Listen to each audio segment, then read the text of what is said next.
Such ordinance is now in its second reading, which is an ordinance to institutionalize Safer Lardos program in the city of Laoag, providing financial assistance for allowance, academic support, and other necessary assistance to learners at risk of dropping out, appropriating funds therefore and for other purposes.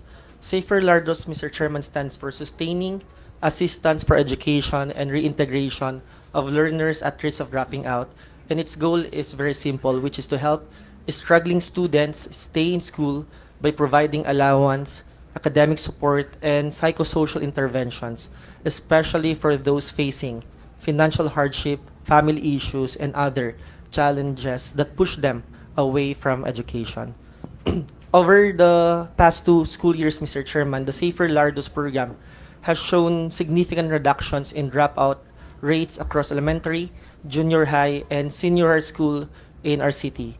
And these improvements prove that when we invest in our young learners, they respond with renewed participation and perseverance. And this ordinance, Mr. Chairman, will create a formal, sustainable, and accountable system for the implementation of such. It strengthens coordination between the city government of Laoag, the DepEd Schools Division of Laoag City, our school heads, and the CSWDO. It also ensures that beneficiaries receive monthly assistance, academic interventions, counseling, and retrieval support when needed. Furthermore, we extend help not just to learners but also to the parents and guardians, linking them to livelihood and social service programs to uplift their families.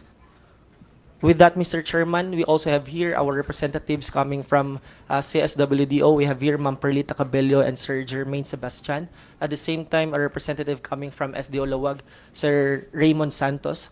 If ever there will be questions later on, Mr. Chairman, regarding such, they will be open to scrutiny.